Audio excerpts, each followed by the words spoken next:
आज की हमारी क्लास का विषय रहेगा राष्ट्रीय आंदोलन।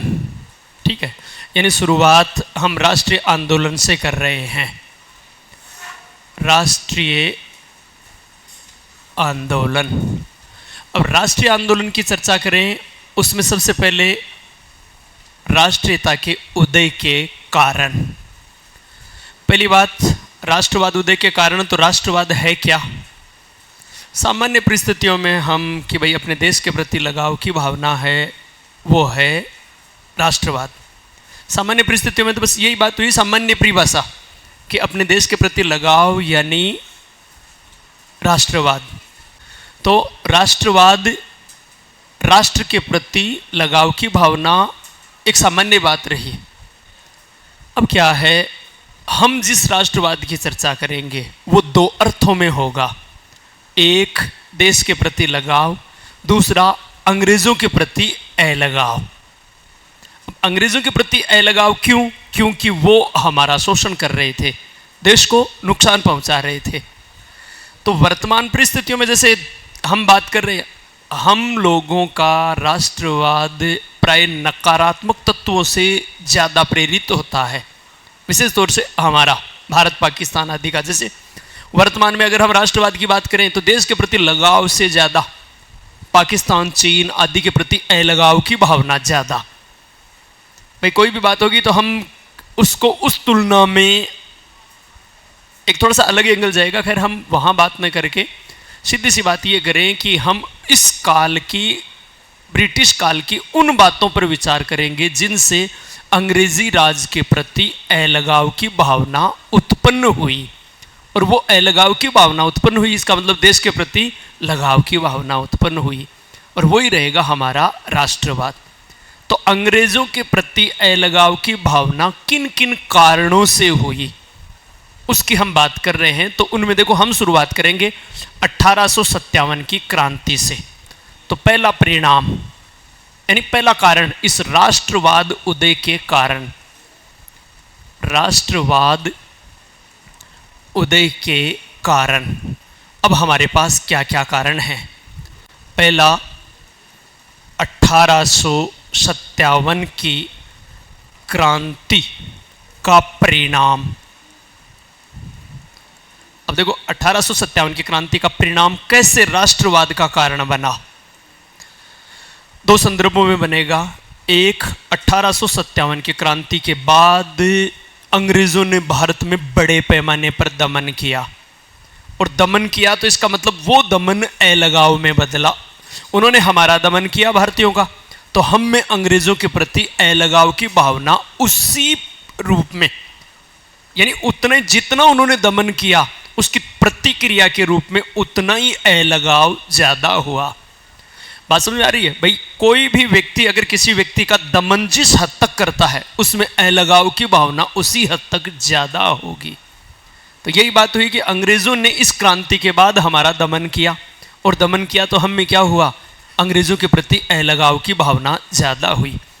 और दमन इस रूप में किया कि खुद एक अंग्रेज़, मैंने शायद आपको एक बार प्रसंगवश बताया ही था, जिसका नाम था चार्ल्स डिल्के। उस चार्ल्स डिल्के ने अपनी पुस्तक जिसका नाम था ग्रेटर इंडिया, और उसमें ये लिखा है कि 1857 की क्रांति के बाद दमन के दौरान गांव के गांव जला दिए गए और निर्दोष नागरिकों का वह कत्लेआम किया गया जिसे देखकर चंगेज खां भी शर्मा जाए। बात समझ आ रही है यहाँ पर? तो इतना दमन किया, तो उस दमन के परिणाम स्वरूप हम में अंग्रेज़ों के प्रति अलगाव की भावना हुई। बात नंबर एक, क्योंकि हम जिस राष्ट्रवाद की बात कर रहे हैं वो दो प्रकार का, एक अंग्रेज़ों के प्रति अलगाव, दूसरा हमारे देश के प्रति लगाव। तो अंग्रेज़ों के प्रति अलगाव का एक कारण ये बना कि इस क्रांति के बाद उन्होंने हमारा दमन किया। उन्होंने इसलिए दमन किया था कि दोबारा ये सर न उठा सके, इसलिए तोपों से उड़ाना, ये करना, वो करना। तो परिणामतः हम में आक्रोश की भावना उत्पन्न हुई। क्लियर है? शायद कोई दिक्कत नहीं। दूसरी बात, इन 1857 के क्रांति के नायक जो भी, यानी जिन्होंने इसमें भाग लिया, उनको हमने अपना एक राष्ट्रीय आदर्श मान लिया। जैसे रानी लक्ष्मीबाई, तात्या टोपे, नाना साहब, बेगम, हजरत महल, इनको अपना आदर्श मान लिया। तो इससे भी देखो हमेशा आदर्श है उसके अनुरूप हम कार्य करना चाहेंगे। जैसे सुभाष चंद्र बोस को हम आदर्श मान रहे हैं, इसका मतलब राष्ट्रवाद की प्रेरणा का एक स्रोत है उनके जीवन की जब हम चर्चा करते हैं तो उससे भी राष्ट्रवाद की भावना।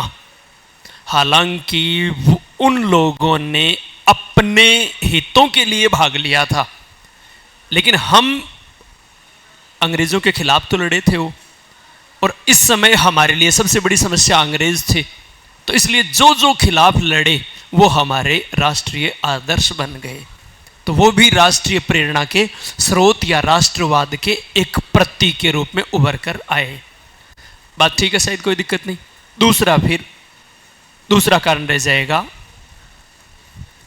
अंग्रेजों द्वारा भारत की राजनीतिक एकता स्थापित करना। तो भारत की राजनीतिक या राजनीतिक एकता स्थापित करना। अब देखो अंग्रेजों ने तो अपने शासन की सुविधा के लिए एकता स्थापित की थी, यानी हम सबको अधीन किया और एक शासन के रूप में बांध दिया उन्होंने अपनी सुविधा के लिए। कि इससे हमें क्या हुआ, हमें क्या फायदा हुआ, इसका हम उल्लेख पंडित नेहरू जी के शब्दों में। देखो यहां पर आपको यह वाक्य याद रखना है नेहरू जी का, पंडित जवाहरलाल नेहरू का। क्या कथन है कि अंग्रेजों ने हमें एक किया सामान्य अधीनता में लाने के लिए। तो उस अंग्रेजों द्वारा स्थापित सामान्य अधीनता की एकता ने राष्ट्रीय एकता को जन्म दिया। नहीं समझ में आई बात? इसको देखो, अंग्रेजों ने आप सबको, भाई ये क्षेत्र पंजाब है, राजस्थान है, मद्रास है, सबको एक कर लिया, शासन और एक कर लिया, अपने अधीन कर लिया। तो आप अधीनता में एक हो गए, लेकिन एक आप में एकता की भावना जागृत हो गई। बात समझ आ रही है? यहां पर एकता का एक समान शासन प्रणाली है, एक समान न्याय प्रणाली है, पूरा का पूरा तंत्र है वो एक समान स्थापित हो गया। इतने दिन अलग अलग राज्य थे, उनमें अलग अलग भावनाएं थी, अलग अलग शासन प्रणाली थी, सब कुछ तो क्षेत्रीयता की भावना थी। अंग्रेजों ने क्या किया, सबको एक कर दिया। सब एक कर दिया, इसका मतलब उनमें एकता की भावना आ गई। और अंग्रेजों की एकता थी वो क्या थी, अधीनता की एकता। लेकिन उस अधीनता की एकता ने किसको जन्म दिया, राष्ट्रीय एकता को। बात समझ आ रही है यहां पर? तो ये कथन अगर आए किसका है, तो पंडित जवाहरलाल नेहरू का, कि अंग्रेजों द्वारा स्थापित सामान्य अधीनता की एकता ने राष्ट्रीय एकता को जन्म दिया। ठीक है, शायद कोई दिक्कत नहीं। तो ये भी एक कारण बन गया राष्ट्रवाद का, राष्ट्रवाद उदय का। फिर तीसरा कारण, प्रजातीय विभेद की नीति। प्रजातीय विभेद की नीति। अब देखो प्रजातीय विभेद की नीति क्या है। प्रजातीय विभेद की नीति से तात्पर्य यह है कि वो नस्ल के आधार पर, जाति और नस्ल के आधार पर हमारे साथ भेदभाव कर रहे थे, गोरे और काले के आधार पर भेदभाव कर रहे थे। ठीक है। और अब देखो एक बात बताओ, अगर कोई व्यक्ति हमें गोभी का फूल समझे तो क्या हम उसे गुलाब का फूल समझेंगे? भाई दिखती बात है, वो हमें जिस प्रत्युत्तर पर जैसा समझेगा आपा बिन भैया कोई उत्तर देशा। तो अंग्रेजों ने हमारे साथ भेदभाव करना शुरू किया रंग और नस्ल के आधार पर। और देखो उनकी उस समय एक विचारधारा, आइडियोलॉजी देख लो आप।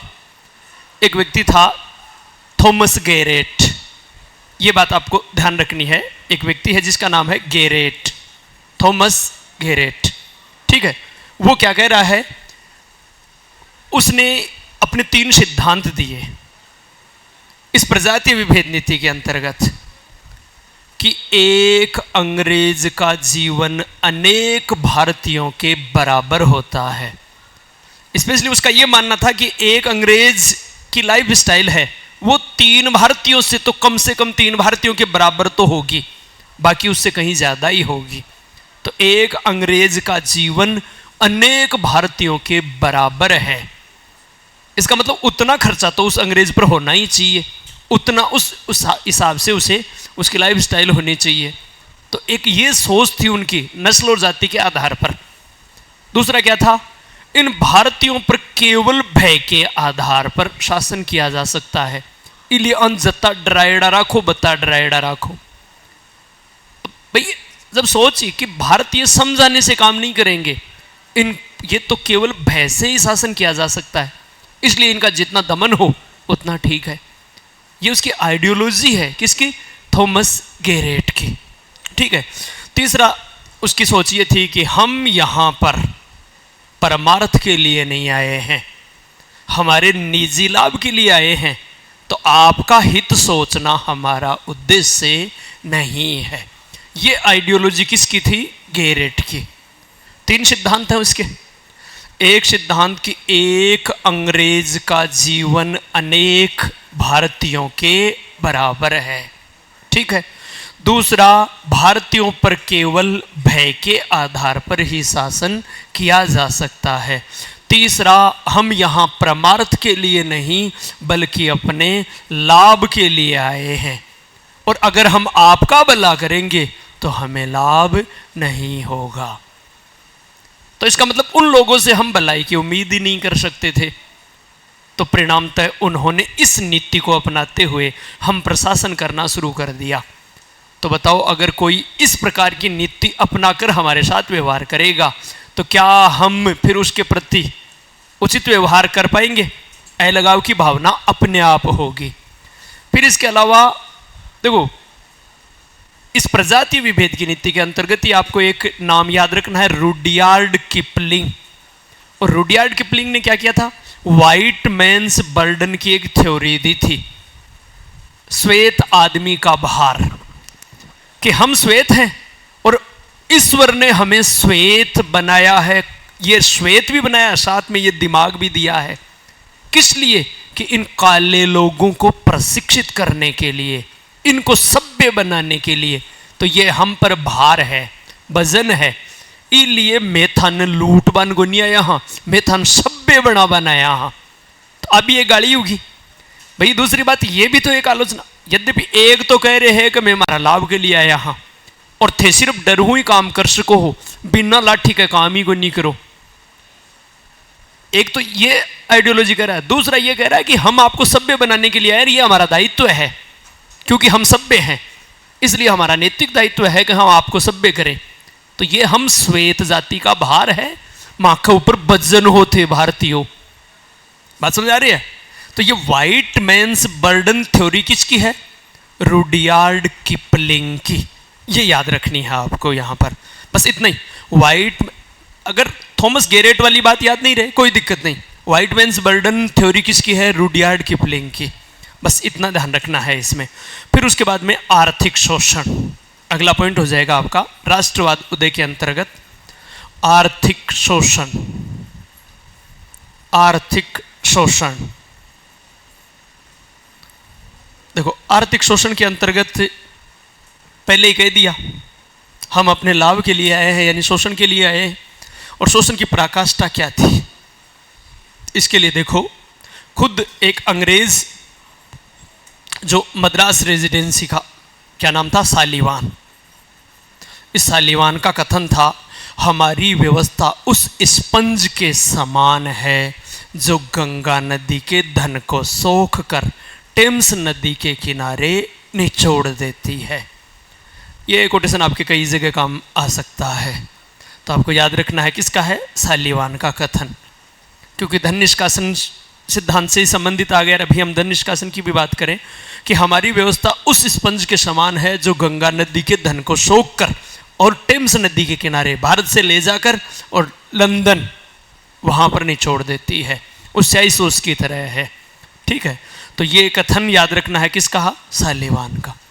फिर धन निष्कासन का सिद्धांत कि भाई धन किस प्रकार से, भारत का धन इंग्लैंड जा रहा है, इसको हम कहेंगे धन निष्कासन। और ये धन निष्कासन सिद्धांत के प्रणेता कौन थे? दादा भाई नौरोजी। ठीक है।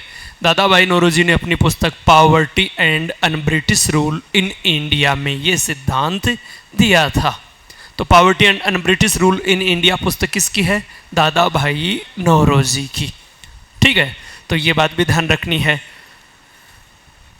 बस बाकी तो आर्थिक शोषण में बहुत से तथ्य हैं, आर्थिक शोषण के अलग से चैप्टर में, सब्जेक्ट में इसको अलग से थोड़ा सा हम धन निष्कासन सिद्धांत वगैरह अलग से चर्चा करेंगे।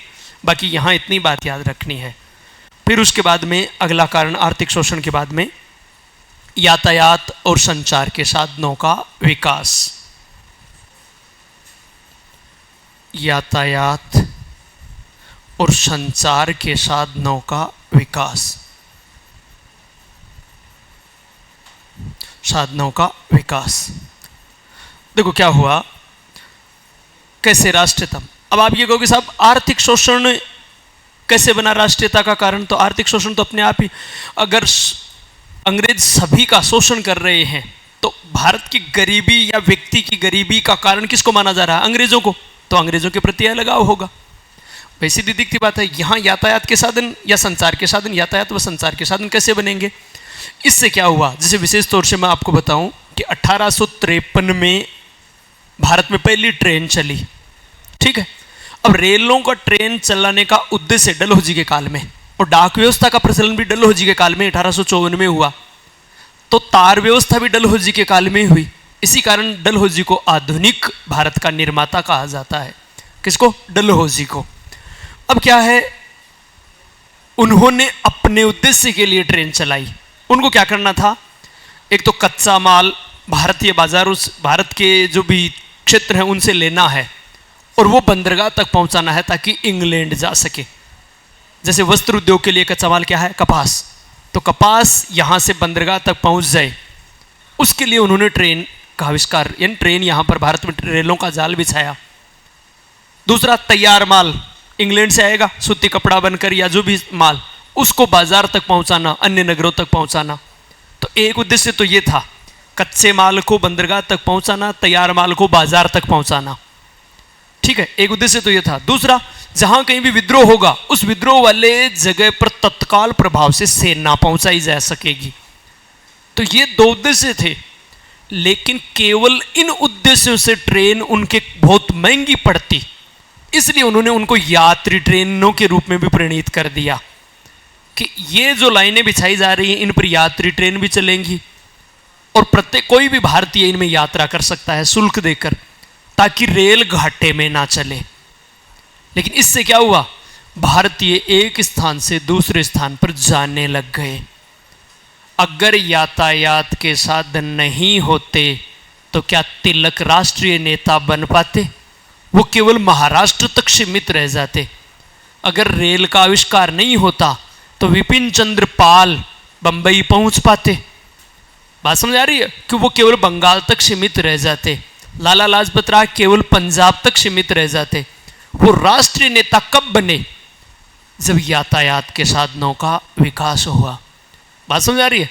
यद्यपि अंग्रेजों ने अपने स्वार्थ के वशीभूत होकर अपने निजी हितों के लिए यातायात और संचार के साधनों का विकास किया था, लेकिन इनसे क्या हुआ कि राष्ट्रीय नेताओं को एक दूसरे स्थान पर जाकर अपने राष्ट्रवादी विचार फैलाने का अवसर मिल गया। तो परिणामतः इससे राष्ट्रवाद को बढ़ावा मिला। ठीक है, तो पहली ट्रेन कब चली है? 1853 में, बंबई से थाने के मध्य। ठीक है, गवर्नर जनरल कौन था? डलहौजी। डाक, तार, रेल, इनमें से कोई सी बात है किस गवर्नर जनरल के काल में?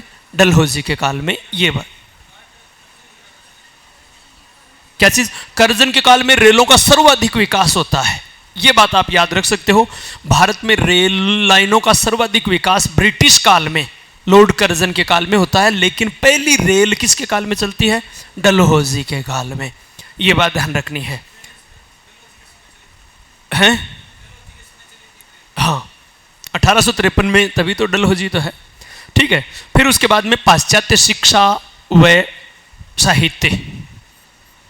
पाश्चात्य शिक्षा यानी अंग्रेजी शिक्षा। पाश्चात्य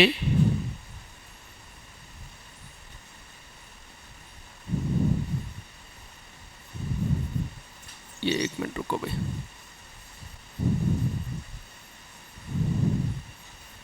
पाश्चात्य शिक्षा व साहित्य। तो पाश्चात्य शिक्षा, अंग्रेजी शिक्षा। अब आप ये कहोगे साहब अंग्रेजी शिक्षा राष्ट्रवाद का कारण कैसे बनी? क्योंकि हमेशा राष्ट्रवाद का कारण तो, सांस्कृतिक राष्ट्रवाद का कारण तो स्वयं भाषा होती है। अंग्रेजी शिक्षा राष्ट्रवाद का कारण कैसे बनी? तो इसको देखो, तिलक बंगाल में जा तो सकते हैं, लेकिन वो मराठी में बोलेंगे तो क्या बंगाल के लोगों को बात समझ में आएगी? विपिन चंद्र पाल पंजाब में आ तो सकते हैं, लेकिन वो बंगाली में बोलेंगे तो क्या बात समझ में आएगी? भाई यातायात के साधनों में हम में एकता तो हुई, क्योंकि हम आपस में एक ही ट्रेन के डिब्बे में बैठे हैं और साथ साथ बैठे हैं, एकता हुई, यात्रा कर रहे हैं। लेकिन इनको बंगाली आ रही है, इनको कन्नड़ आ रही है, इनको तेलुगु आ रही है, इनको मलयालम आ रही है, इनको गुजराती आ रही है। डब्बा में बैठ का तो के यो बात को नहीं कर सके हैं, क्योंकि इनको अलग अलग भाषाएं हैं क्षेत्रीय हमारी। लेकिन अंग्रेजों ने क्या किया? इन सबको एक संपर्क भाषा सिखा दी, अंग्रेजी। इन सबको, मद्रासी को भी अंग्रेजी सिखा दी, मलयालम को भी, कन्नड़ को भी, सबको अंग्रेजी सिखा दी। इसका मतलब अब ये आपस में बात कर सकते हैं। अति देर है बैठे बैठे कानी देख रहा, लेकिन अब ये आपस में बात कर सकते हैं, क्योंकि संपर्क भाषा मिल गई इनको। और संपर्क भाषा मिल गई तो क्या हुआ? विचारों का आदान प्रदान हुआ। अंग्रेज इनका भी शोषण कर रहे थे, इनका भी, लेकिन इनको पता ही ये आपस में एक नहीं हो सकते, क्योंकि आपस में इनकी भाषा नहीं। लेकिन अब संपर्क भाषा दे दी तो ये कह रहे हैं, आपस में बात कर रहे हैं, ट्रेन में तो मिल गए। अब वो संपर्क भाषा ने क्या किया कि अपना अपना दुखड़ा प्रकट करने का अवसर दे दिया। बात समझ आ रही है यहां पर? तो अंग्रेजों ने ये संपर्क भाषा, अब तिलक आकर किसी भी जगह भाषण दे सकते हैं, विपिन चंद्र पाल जाकर किसी भी जगह भाषण दे सकते हैं, लाला लाजपत राय कहीं पर भी भाषण दे सकते हैं, क्योंकि वो संपर्क भाषा का इस्तेमाल करेंगे। तो इसलिए यहां पर अंग्रेजी ने संपर्क भाषा का काम किया। बात नंबर 1। दूसरी बात, शिक्षित भारतीयों ने जब अंग्रेजी साहित्य पढ़ा, जेम्स मिल आदि को पढ़ा, उनके स्वतंत्रता संबंधी विचार जैसे बेंथम है, मिल है, थॉमस पेन है, एडवर्ड स्पेंसर है, इनको जब पढ़ा, इनके विचार तो प्रेरित हुए 2 प्रकार से। एक, उनके विचारों से अवगत हुए, थॉमस पेन जैसे उनके विचारों से अवगत हुए। दूसरी बात, ये अंग्रेज लेखक स्वतंत्रता की इतनी बात करते हैं और अंग्रेजी हम पर प्रतिबंध लगा रहे हैं, तो परिणामतः एक तो उनकी कथनी और करनी में फर्क, और किसी भी व्यक्ति की कथनी और करनी में फर्क हमें नजर आएगा तो हमारा अलगाव अपने आप हो जाएगा कि अखें तो ही इया करे इया ही, तो अपने आप एक बात। तो दूसरी बात कि वो विचार अब से किसी उनमें से, भाई किसी भी व्यक्ति के विचार हो अगर वो अच्छे हैं तो हम ग्रहण करेंगे। तो इन लोगों के विचारों से हम अवगत हुए जो स्वतंत्रता से संबंधित थे। तो ये भी एक कारण बना, पाश्चात्य शिक्षा और साहित्य भी। इसके अलावा अगला कारण,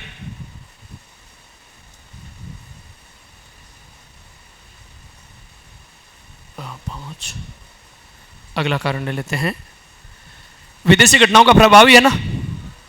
विदेशी घटनाओं का प्रभाव, विदेशी घटनाओं का प्रभाव, बस केवल नाम आपको याद नहीं करो तो भी चल जाएगा।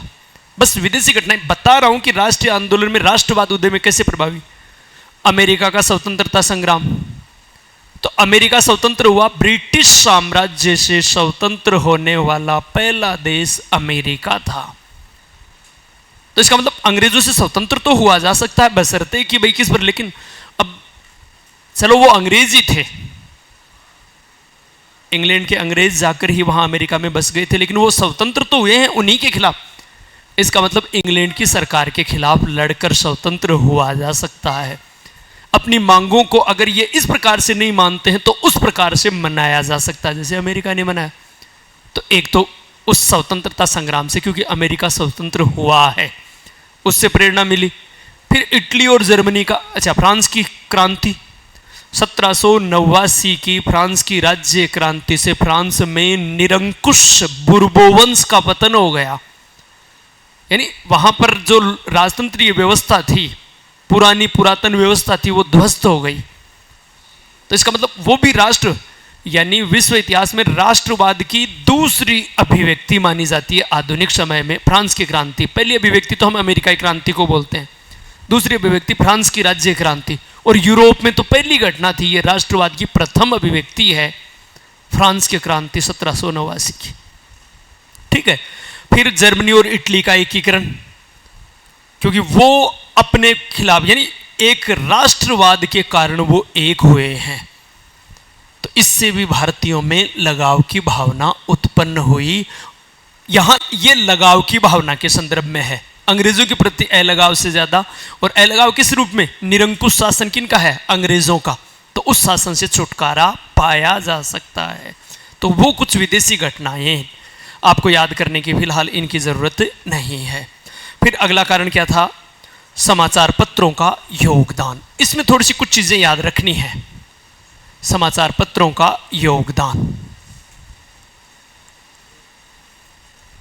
पत्रों का योगदान। अब देखो, हमने यहां पर समाचार पत्र थोड़े ज्यादा लिख रखे हैं। आपको जीके के हिसाब से तो मैं बता रहा हूं वो याद करने हैं, और सब्जेक्ट के हिसाब से हमने अलग टॉपिक ले लिया इसको, समाचार पत्रों के विकास को। तो इसलिए यहां आपको क्या क्या बातें याद रखनी है।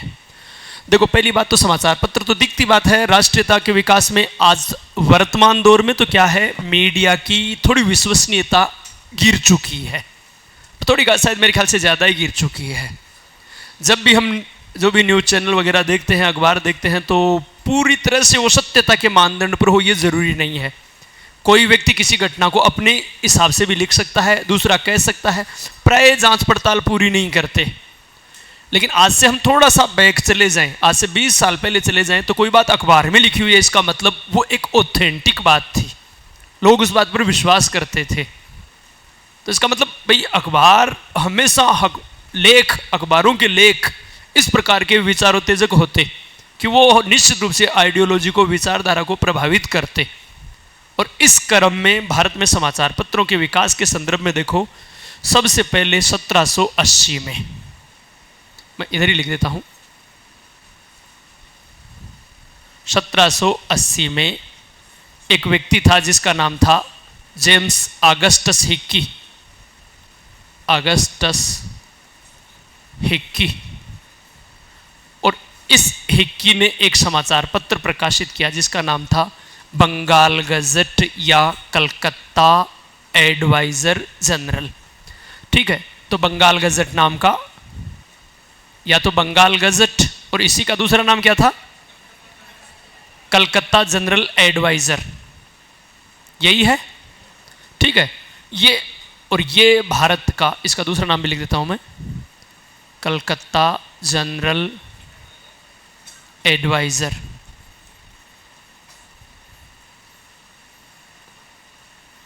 ठीक है, ये भारत में प्रकाशित प्रथम समाचार पत्र था। जो किसने प्रकाशित किया था? ऑगस्टस हिक्की ने। ठीक है, शायद कोई दिक्कत नहीं, इसने ये प्रकाशित किया, ये भारत का पहला समाचार पत्र है। लेकिन ये देखो, एक अंग्रेज ने प्रकाशित किया है, अंग्रेजी भाषा में है। ठीक है, पहली बात ये ध्यान रखनी है। अब देखो दूसरा, फिर उसके बाद में अगला समाचार आएगा 1800, एक मिनट रुको, ये 1780, उसके बाद में 1816 होना चाहिए शायद मेरे ख्याल से। 1816 में, 1816 और 16 में एक व्यक्ति जिसका नाम था गंगाधर भट्टाचार्य। और उसने अंग्रेजी भाषा में, देखो इसकी भाषा भी है अंग्रेजी, इसकी भाषा भी है अंग्रेजी, लेकिन एक अंतर आ जाएगा, बता रहा हूं क्या प्रश्न में। इसने अंग्रेजी भाषा में इसी नाम से एक समाचार पत्र प्रकाशित कर दिया जिसका नाम था बंगाल गजट। ठीक है, ये क्या है? किसी भारतीय द्वारा प्रकाशित प्रथम समाचार पत्र। देखो, भारत में प्रकाशित प्रथम समाचार पत्र तो कौन सा है? बंगाल गजट या कलकत्ता जनरल एडवाइजर। भारत में प्रकाशित प्रथम समाचार पत्र वो किसने प्रकाशित किया? हिक्की ने। क्लियर है, कोई दिक्कत नहीं। फिर किसी भारतीय द्वारा, गंगाधर भट्टाचार्य द्वारा, वो कौन सा? वो भी कौन सा हो गया? बंगाल गजट।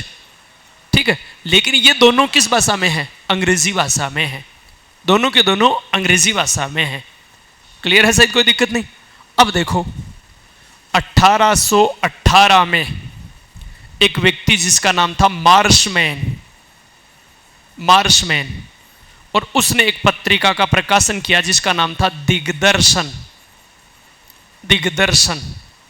ठीक है, दिग्दर्शन, और यह बंगाली भाषा में थी, बंगाली भाषा में। तो किसी भारतीय भाषा में प्रकाशित प्रथम समाचार पत्र या पत्रिका कौन सी थी? दिग्दर्शन, क्योंकि ये किस भाषा में है? बंगाली भाषा में। बात समझ आ गई नहीं? यहां पर देखो एक बार आगे, मैं पहले 4 बातें लिख दूं, फिर उसके बाद में दोबारा वापस चर्चा कर रहा हूं। फिर आगे चलकर 1821 में राजा राम मोहन राय ने एक पत्रिका का प्रकाशन किया जिसका नाम था संवाद कुमुदी। ठीक है, और ये बंगाली भाषा में। तो क्या हो गया?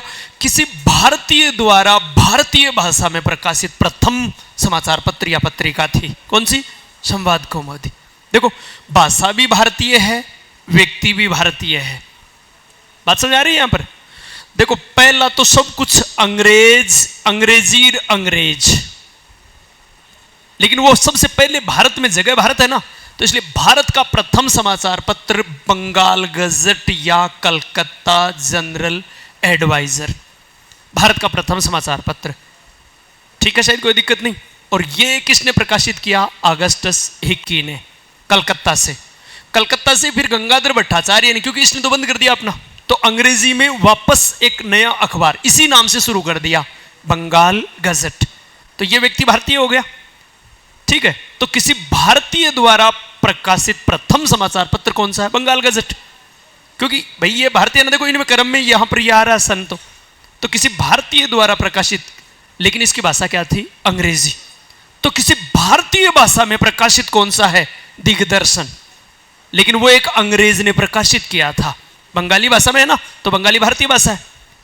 फिर राजा राम मोहन राय ने क्या किया? संवाद कुमुदी का प्रकाशन कर दिया 1821 में बंगाली भाषा में। तो देखो व्यक्ति भी भारतीय है, भाषा भी भारतीय है। तो किसी भारतीय द्वारा भारतीय भाषा में प्रकाशित प्रथम समाचार पत्र कौन सा था? संवाद कुमुदी, प्रथम पत्रिका। समझ में आई कोई नहीं आई बात? पहली बात तो ये ध्यान रखनी है, अगर आपसे ये पूछें, देखो यहां पर गौर से, अगर आपसे ये पूछें कि भारत में प्रकाशित प्रथम समाचार पत्र कौन सा था? बंगाल गजट या कलकत्ता जनरल एडवाइजर। ठीक है, पहली बात तो। दूसरा, फिर आपसे यह पूछें कि किसी भारतीय द्वारा प्रकाशित या भारतीयों द्वारा प्रकाशित प्रथम समाचार पत्र कौन सा था? वही बंगाल गजट। ठीक है, व्यक्ति कौन हो गया? फिर उसके बाद में आपसे पूछे कि भारतीय भाषा में प्रकाशित प्रथम समाचार पत्र या पत्रिका? दिग्दर्शन। बात समझ आ गई? भारतीय भाषा, देखो बंगाली में है ना। फिर आपसे यह पूछे किसी भारतीय द्वारा भारतीय भाषा में प्रकाशित प्रथम समाचार पत्र या पत्रिका? शायद मेरे ख्याल से समझ में आ गई होगी बात सबके। कोई बच्चा थोड़ी है जिसके नहीं समझ में आई हो, सबके समझ में है। चलो अच्छी बात है, आगे बढ़े फिर। चलो ये बात रही। तो आपको अच्छा एक बात ध्यान रखना है, हालांकि ये आता है दिग्दर्शन ऑप्शन में आपके, लेकिन अगर बाय द वे कभी दिग्दर्शन ऑप्शन में ना होना और भारतीय द्वारा भारतीय भाषा में, तो आप बंगाल गजट कर देना। अब आप ये कहोगे ये तो अंग्रेजी में है, एक अंक इसका बंगाली भाषा में भी मिला है। इसलिए आप ये बात ध्यान रखना, अगर दिग्दर्शन नहीं है ऑप्शन में, इसका मतलब अगला इस बंगाल गजट को निकलवाएगा आपसे। लेकिन आपकी ऐसी नौबत नहीं आएगी, आपकी ऐसी नौबत नहीं आएगी। आप केवल ये ध्यान रख लो, दिग्दर्शन इस रूप में भारतीय भाषा का प्रथम समाचार पत्र हो जाएगा दिग्दर्शन, ये ध्यान रख लो। अब आगे इनके अलावा कौन कौन से समाचार पत्र हमें याद रखने हैं, मुख्य जो समाचार पत्र हैं, तो आप एक याद रखोगे अमृत बाजार पत्रिका। अमृत बाजार पत्रिका, अब इसके बारे में आपको ये याद रख, हालांकि देखो 1868 में इसका प्रकाशन हुआ, सन अगर आप याद नहीं भी करो तो भी चल जाएगा।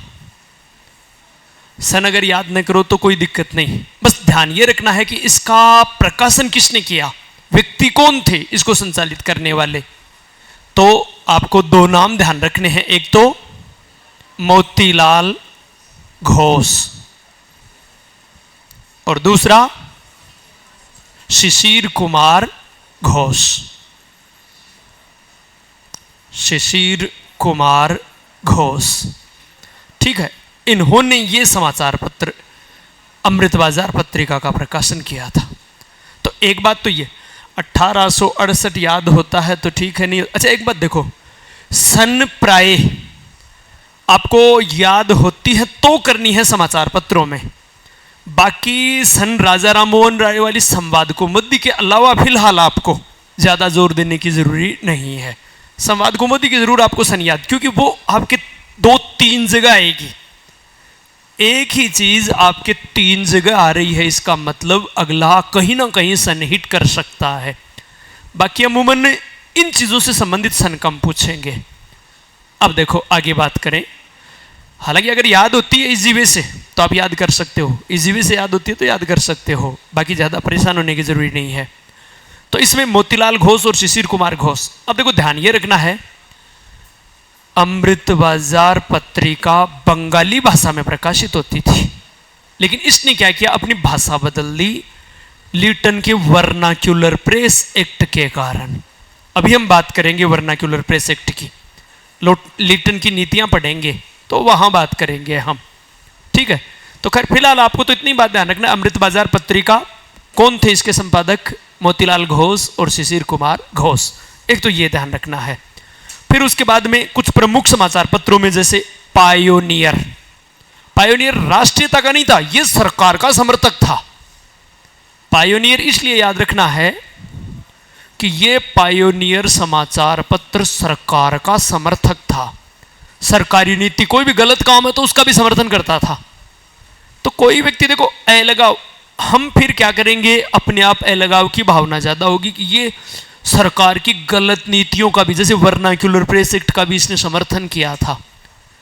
यानी अंग्रेजों द्वारा प्रकाशित समाचार पत्र था जो पूर्णतः अंग्रेज या सरकारी नीतियों का समर्थक था। कौन सा समाचार पत्र था? पायोनियर। ये बात ध्यान रखनी है इसके संदर्भ में, बाकी आपको ज़्यादा बात याद करने की ज़रूरी नहीं है। फिर कुछ समाचार पत्र जैसे दादाबाई नौरोजी। दादाबाई नौरोजी का हिंदुस्तानी समाचार पत्र है, वॉइस ऑफ इंडिया है, वॉइस ऑफ एडवोकेट है, नाम सरल है देखो दादाबाई के। एक Hindustan, voice of India, voice of India. फिर इसी से advocate of India, advocate of India, ठीक है। फिर दादाबाई नौरोजी ने एक लंदन से भी समाचार पत्र किस नाम से, इंडिया नाम से प्रकाशित किया है। लंदन से इंडिया नाम का समाचार पत्र प्रकाशित किया है, ठीक है।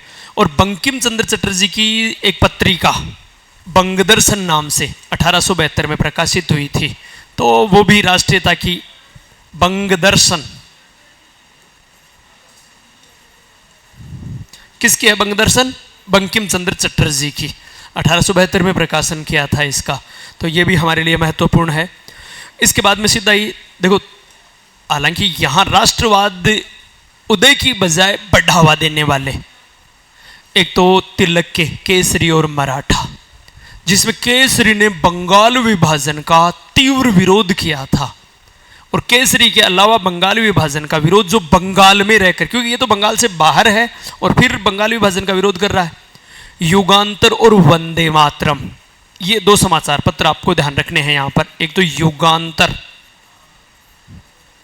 और एक वंदे मातरम। वंदे मातरम नाम से कई हैं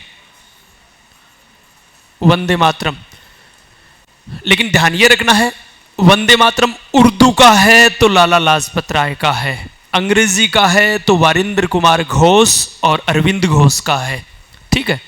तो ये दोनों भाइयों ने, वारिंद्र घोष और अरविंद घोष ने ये समाचार पत्र वंदे मातरम और युगांतर प्रकाशित किए थे, और इन दोनों में बंगाल विभाजन का तीव्र विरोध किया गया था, ठीक है। केसरी और मराठा तो किसके हैं? तिलक के हैं, ठीक है। और युगांतर और वंदे मातरम किसके हैं? अरविंद घोष और वारिंद्र घोष के हैं। लेकिन ये वंदे मातरम अंग्रेजी में है, लाला लाजपत राय का भी वंदे मातरम है, वो उर्दू में है। तो लाला लाजपत राय की इसलिए बात कर रहा हूँ कि भाई अपने सिलेबस में है, राष्ट्रीय आंदोलन का एक हिस्सा है, आगे नाम भी आएगा, चर्चा भी करेंगे हम, तो इसलिए ये बात भी ध्यान रखनी है आपको। ठीक है, चलो अब बात करें हम कुछ जो राष्ट्रीय साहित्य है। राष्ट्रीय साहित्य में प्रमुख पुस्तकें कौन कौन से हैं, ये आपको हर हालत में याद करनी है। राष्ट्रीय साहित्य में जिन्होंने राष्ट्रवाद में बढ़ावा दिया उनमें देखो कुछ, एक तो बंकिम चंद्र चटर्जी, बंकिम चंद्र चटर्जी,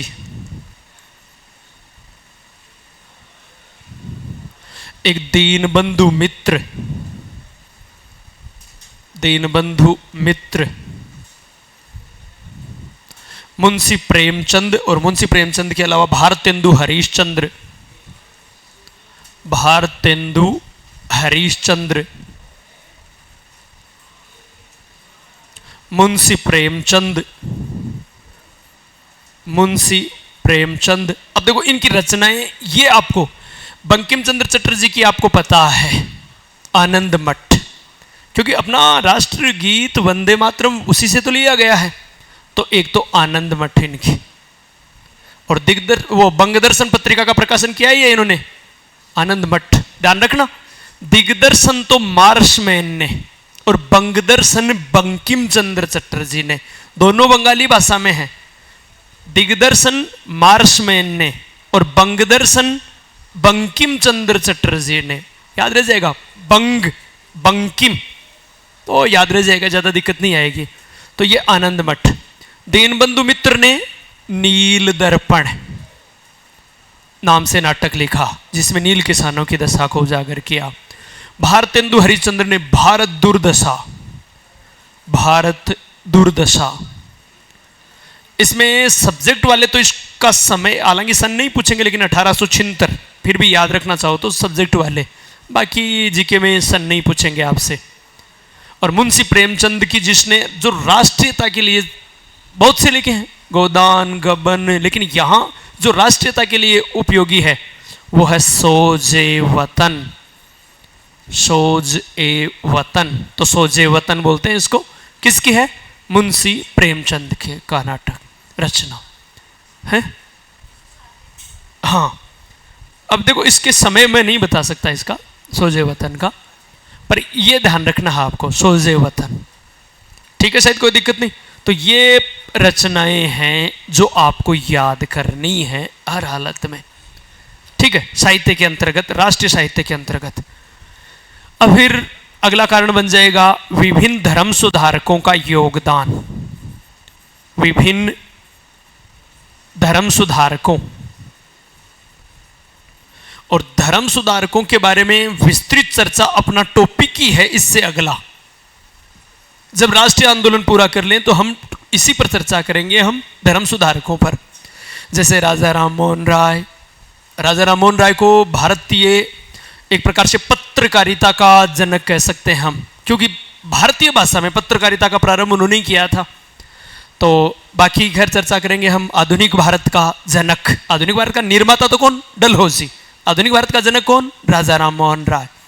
ठीक है, या फिर दयानंद सरस्वती, विवेकानंद, तो इनके राष्ट्रवादी विचार, भाई इन्होंने सामाजिक और धार्मिक विचारों के साथ साथ राष्ट्रवादी विचारों को भी फैलाने का कार्य किया। जैसे दयानंद सरस्वती का स्वशासन, यानी अंग्रेजों ने यह कहा कि हम आपको स्वराज्य देंगे, तो दयानंद ने कहा स्वराज्य कभी स्वशासन से अच्छा नहीं हो सकता, कि खुद का शासन खुद का ही होता है। तो ऐसे इन लोगों ने राष्ट्रवादी विचारों से संबंधित जो अपने विचार हैं वो भी प्रचारित किए। इससे भी जनता में जागृति आई या राष्ट्रवाद का विकास हुआ। तो इनकी विस्तृत चर्चा तो हम अलग से टॉपिक में करेंगे। ठीक है, फिर उसके बाद में लॉर्ड लिटन की प्रतिक्रियावादी नीति, ये याद करनी है आपको। अगला कारण हो गया लॉर्ड लिटन की प्रतिक्रियावादी नीति। प्रतिक्रियावादी नीति ये क्या थी? पहले तो देखो लॉर्ड लिटन भारत का कब से कब तक गवर्नर जनरल रहा था, तो 1876 से 1880 तक। कब से कब तक रहा? 1876 से 80 तक। ठीक है। लीटन का काल भारत में राष्ट्रीयता के बीजारोपण का काल है, क्योंकि इसने उल्टे काम किए, और उल्टे काम किए तो इसका मतलब हर वो काम जिससे भारतीय परेशान हो तो प्रतिक्रिया तो होगी भाई, दिखती बात है। तो इसलिए यह माना जाता है कि इसका काल भारत में राष्ट्रीयता के बीजारोपण का काल था, और उसके बाद में कर्जन का काल, क्योंकि इन दोनों ने क्या किया? उल्टे काम। हालांकि कर्जन ने तो कुछ अच्छे काम भी किए थे, इस भाई साहब ने अच्छे के नाम पर कुछ नहीं किया, बुरा ही बुरा किया। अब देखो क्या क्या काम किए इसने। सबसे पहले इसने इसके कामों की जो प्रमुख काम, जो ज्यादा चर्चित रहे, काम तो बोला करया, वो खराब ही खराब करया, लेकिन जो ज्यादा चर्चित रहे, सिविल सेवा में आयु घटाना या आयु कम करना, यानी आईसीएस की परीक्षा में बैठने की जो आयु थी, अधिकतम आयु, उसको इसने 21 से घटाकर कितना कर दिया? 19 वर्ष कर दिया। 21 से हटाकर 19। अब इसकी सन पूछते हैं, ये काम कब किया इसने? 1876 में। आतो ही कर दियो ओ काम। आते ही इसने पहला काम यही किया कि कोई भारतीय लंदन जाकर, पहली बात 18 वर्ष की आयु में उस समय स्नातक करना बड़ी बात थी। बाय द वे स्नातक कर लेता तो लंदन में जाकर परीक्षा देनी होती है, थे सोचो अठे ही ले लेता अपन जिया ले रहे हैं ठे एग्जाम भी, यहाँ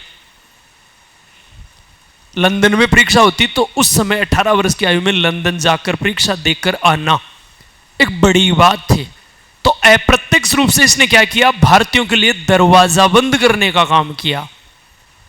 इसका मतलब भाई प्रतिक्रियावादी कदम उठाया तो भारतीयों में इसके प्रति आक्रोश हुआ। आक्रोश ही नहीं हुआ, सुरेंद्र नाथ बनर्जी और आनंद मोहन बोस का जो अभी हम संगठन चर्चा करेंगे, उनमें से वो जो एक संगठन तो ऐसा है जिसका उद्देश्य ही इसका विरोध करना था। प्राथमिक उद्देश्यों में से एक उद्देश्य ये जो आयु घटाई है इसका विरोध करना था इंडियन एसोसिएशन का। इंडियन एसोसिएशन नाम से संस्था स्थापित की थी और उसका उद्देश्य 1876 में की उसकी स्थापना इसका विरोध करने के कारण ही। और भी उद्देश्य थे लेकिन यह उद्देश्य भी था उसका। तो सिविल सेवा में आयु कब घटाई है? 1876 में। कितनी थी, कितनी कर दी उसने? 21 से 19। 20 से 1 ज्यादा थी, 20 से 1 कम कर दी। क्लियर है? शायद कोई दिक्कत नहीं, याद रह जाएगी पहला काम। दूसरा काम भाई साहब ने क्या किया? 1877 में दिल्ली दरबार का आयोजन। दिल्ली दरबार का आयोजन।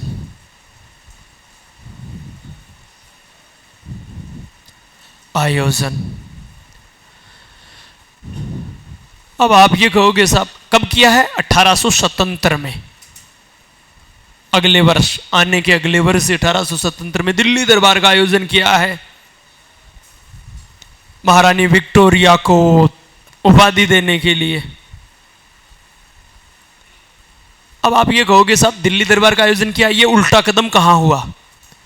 एक तरफ भारत में अकाल पड़ा हुआ था और दूसरी तरफ दरबार में पानी की तरह पैसा बहाया जा रहा था। मतलब अकाल से बड़ी संख्या में लोग मर रहे थे, लाखों की संख्या में, उनकी तरफ ध्यान नहीं दिया जा रहा था और दरबार में पैसा है वो पानी की तरह बहाया जा रहा था जिसका कोई उद्देश्य ही नहीं था। मतलब उस पैसे की वहां खर्च करने की जरूरत भी नहीं थी। फिर भी एक प्रकार से ये बात कह सकते हैं कि रोम जल रहा था और नीरो बांसुरी बजा रहा था। तो इससे भी भाई दिखती बात है, आप सोचो प्रतिक्रिया होगी या नहीं होगी। तो उसके इस कदम से भी प्रतिक्रिया हुई। तो दिल्ली दरबार का आयोजन कब किया इसने? 1877 में, लॉर्ड लीटन ने। ठीक है। फिर उसके बाद में अगला कदम आ जाएगा इसका सिविल सेवा में, सॉरी क्या नाम उसका, vernacular press act. Vernacular press act 1878। देखो ये दो साथ ही हैं, तो मैं दोनों के साथ ही नाम लिख देता हूं, वर्नाक्यूलर प्रेस एक्ट और आर्म्स एक्ट। दोनों के दोनों 1878 में, और दोनों एक साथ समाप्त होंगे। ठीक है। वर्नाक्यूलर प्रेस एक्ट में भारतीय भाषाओं के समाचार पत्रों पर प्रतिबंध लगा दिया गया। ध्यान रखना, वर्नाक्यूलर यानी प्रादेशिक, तो केवल प्रादेशिक भाषाओं के समाचार पत्रों पर प्रतिबंध लगाया गया है। अंग्रेजी भाषा के समाचार पत्रों पर प्रतिबंध नहीं लगाया गया है। बात समझ आई? केवल प्रादेशिक भाषाओं के, तो इसलिए इसे भारतीय प्रेस का गलघोटू अधिनियम कहा गया है। भाई जैसे काला कानून तो किसको कहते हैं? रोलेट एक्ट को। लेकिन गलघोटू, प्रेस का गला घोटने वाला अधिनियम किसको कहा गया है? गैंगिंग एक्ट, गलघोटू अधिनियम किसको कहा है? इस वर्नाक्यूलर प्रेस एक्ट को। ईश्वरचंद्र विद्यासागर के सोम प्रकाश को तो इसके कारण बंद करना पड़ा था। यानी इससे प्रभावित होने वाला पहला समाचार पत्र ईश्वरचंद्र विद्यासागर का सोम प्रकाश समाचार पत्र ही था, जो इस वर्नाक्यूलर प्रेस एक्ट के कारण बंद हुआ था। ठीक है। और मैंने अभी आपको बताया था, एक समाचार पत्र ने तो, अमृत बाजार पत्रिका ने तो अपनी भाषा ही बदल ली थी। भाई भाषा ही बदल ली थी, बंगाली की बजाय किस में आ गया? अंग्रेजी भाषा में आ गया था ये। ठीक है। फिर आर्म्स एक्ट, भारतीयों को लाइसेंस लेने की प्रणाली इतनी जटिल कर दी कि भारतीय लाइसेंस ले ही नहीं सकते थे। यूरोपियों के लिए और भारतीयों के लिए लाइसेंसिंग प्रणाली में अंतर कर दिया, और भारतीयों के लिए वो प्रणाली बड़ी जटिल कर दी। इतनी जटिल थी कि एक प्रकार से भारतीयों को लाइसेंस दिया ही नहीं जा रहा था, जबकि यूरोपीय इससे आसानी से ले सकते थे, उन पर कोई प्रभाव नहीं पड़ा। इससे भी भारतीयों में तीव्र आक्रोश उत्पन्न हुआ। इन दोनों को देखो, दोनों 1878 में लागू हुए, और दोनों 1882 में रिपन इनको समाप्त कर देगा। लीटन के बाद गवर्नर जनरल आएगा लॉर्ड रिपन। ये तो कौन है? लीटन। और लीटन के बाद में कौन आता है? रिपन। वो रिपन बड़ा उदार रहता है, जिसे सज्जन रिपन कहा जाता। तो खैर उसकी तो हम आगे बाद में बात करें। इन दोनों को 1882 में रिपन ने समाप्त कर दिया। तो देखो, वर्नाक्यूलर प्रेस एक्ट लागू कब हुआ? 1878 में। समाप्त कब हुआ? 1882 में। आर्म्स एक्ट लागू कब हुआ? 1878 में। समाप्त कब हुआ? यानी 80 से 2 वर्ष पहले लागू, 80 से 2 वर्ष बाद समाप्त। पुराना आदमी यह याद करता था ना, बस हो रहा याद होता कि 80 2 कम, 80 2 ज्यादा, तो वो याद हो जाएंगे, आपको ज्यादा दिक्कत नहीं होगी। अब देखो मैं पुराना को नहीं, मैं नया हाँ, तो खैर तो याद करने में ज्यादा दिक्कत नहीं रहेगी, कहने का तात्पर्य याद हो जाएगा। फिर उसने 5वां उसका कदम क्या था? सूती वस्त्र पर आयात शुल्क को घटाना। सूती वस्त्र पर आयात शुल्क को घटाना। अब आप ये कहोगे साहब घटाना ये कैसे हुआ? ये प्रतिक्रियावादी कदम कैसे हुआ? भारतीय सूती वस्त्र उद्योग को बर्बाद कर दिया। पहले से बर्बाद चल ही रहा था, उसको और अधिक बर्बाद कर दिया। कैसे? ये आयात शुल्क यानी खरीद, विदेशों से जो वस्त्र आएगा उस पर लगने वाले टैक्स को कम कर दिया या समाप्त कर दिया, उस आयात शुल्क को घटा दिया। इससे क्या हुआ? विदेशी वस्त्रों से भारतीय बाजार भर गया, और परिणामतः लोगों ने उनको खरीदना शुरू कर दिया क्योंकि उनकी कीमत कम हो गई, और भारतीय उद्योग, हथकरघा उद्योग है वो पूरी तरह से बर्बाद कर दिया। अच्छा, इसका उद्देश्य यही था, सबसे बड़ी बात यह थी कि इसके हर कदम का मंतव्य भारतीयों को परेशान करना था। भाई एक उद्देश्य तो यह होता है कि मेरा खुद का हित हो, बाकी बाढ़ में जाए, लेकिन इसके साथ साथ मेरा हित हो लेकिन आंखों बुरो है, यह कदम उसका था। सबसे बड़ी बात यह थी। जबकि सामान्य तौर पर होना चाहे कि भाई भगवान से को भलो करे, शुरुआत मेरू करते, तो भाई दिक्कत किटे है, तो कम से कम किसी का बुरा तो नहीं होना। ये उल्टा गेर डाल रखा था इसने, ये बात थी यहां पर। तो अब बताओ प्रतिक्रिया होगी या नहीं होगी। इसके ये कदम थे जो आपको याद करने हैं। क्या क्या कदम उठाए इसने। एक, सिविल सेवा में आयु घटा दी और 21 वर्ष से कितनी कर दी, 19 वर्ष कर दी 1876 में। दूसरा, दिल्ली दरबार का आयोजन किया 1877 में, ठीक है। तीसरा, वर्नाक्यूलर प्रेस एक्ट यानी प्रादेशिक भाषाओं के समाचार पत्रों पर प्रतिबंध का मतलब एक उसकी लाइसेंसिंग प्रणाली वगैरह कठोर कर दी। और ये कब, 1878 में। आर्म्स एक्ट भी कब, 1878 में। और सूती वस्त्र पर आयात शुल्क को कम कर दिया। ये इसके खतरनाक कदम थे, बुरे कदम थे।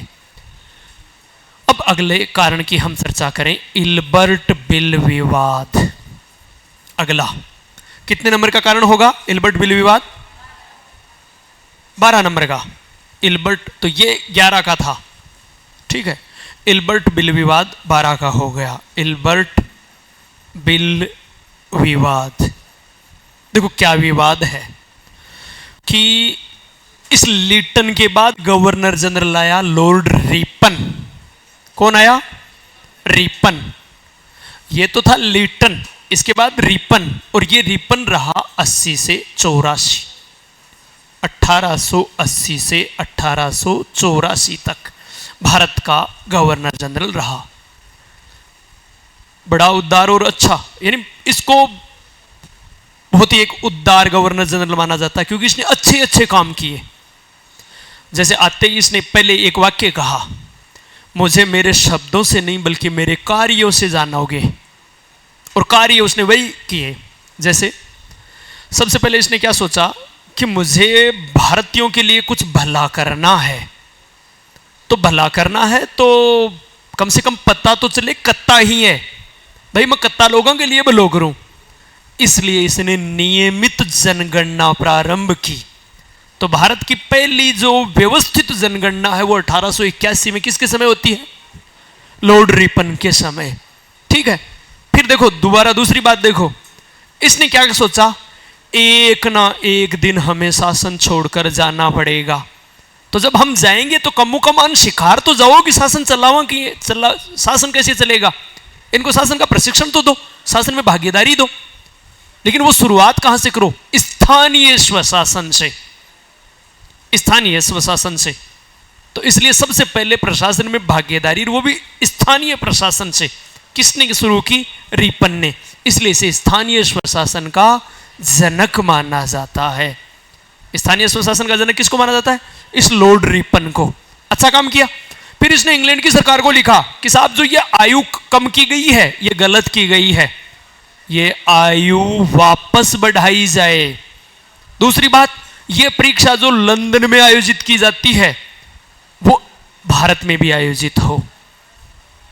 तो हालांकि उनकी ये मांग रिपन की बाद में मानी गई, लेकिन वो हुई। कम से कम ऐसी मांग तो रखी है, वो भी एक गवर्नर जनरल ने अपने पूर्ववर्ती गवर्नर जनरल के निर्णय के खिलाफ। दूसरी बात, उसने ये काम किए थे 78 में, इसने ये काम इनको दोनों को बंद कर दिया। वर्नाक्यूलर एक प्रेस एक्ट को भी समाप्त कर दिया, आर्म्स एक्ट को भी समाप्त कर दिया, ठीक है। फिर देखो एक बड़ी बात, ये इल्बर्ट बिल विवाद क्या है।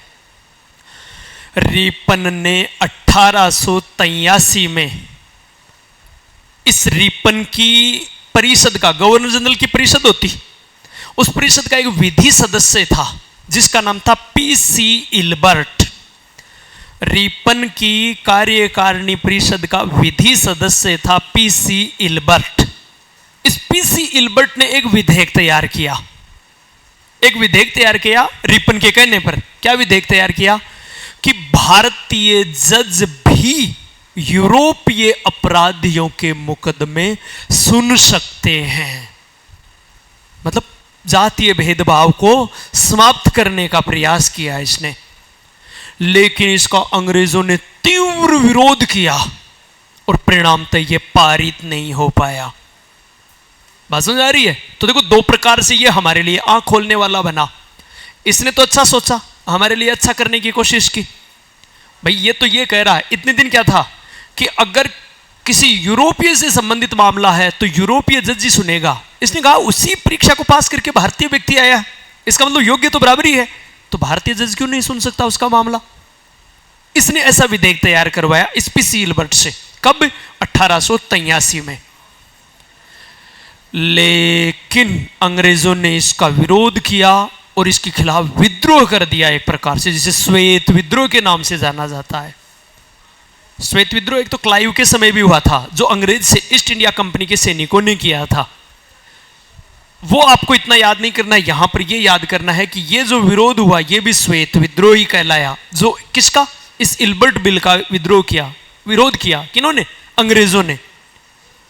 ठीक है, परिणामतः ये पारित नहीं हो पाया।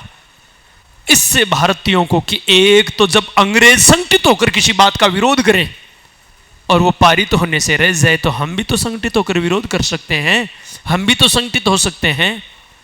दूसरी बात, ये अंग्रेजों ने गलत किया। चाहे रिपन अच्छा कर रहा था, लेकिन बाकी का अंग्रेज तो काम माड़ो ही करियो, नहीं इन पारित को नहीं उबा दियो। इसका मतलब वो नस्ल के आधार पर अभी भी हमारे साथ भेदभाव कर रहे हैं। तो इससे भारतीयों में एक यूनिटी की भावना आई, एकता की भावना आई, जागृति की भावना आई। ठीक है, शायद कोई दिक्कत नहीं मेरे ख्याल से। चलो अब ये बात तो है राष्ट्रवाद उदय के कारण। अब राष्ट्रवाद उदय के परिणाम स्वरूप भारत में अनेक राजनीतिक संगठन स्थापित होंगे, जिनमें सबसे प्रमुख राजनीतिक संगठन होगा भारतीय राष्ट्रीय कांग्रेस, इंडियन नेशनल कांग्रेस। लेकिन कांग्रेस से पहले भी कुछ संगठन बने जिनके बारे में हमें प्रश्न पूछा जा सकता है। तो कांग्रेस से पूर्ववर्ती संगठन, तो अब हमारा बिंदु होगा कांग्रेस से पूर्ववर्ती संगठन, उनकी चर्चा करते हैं।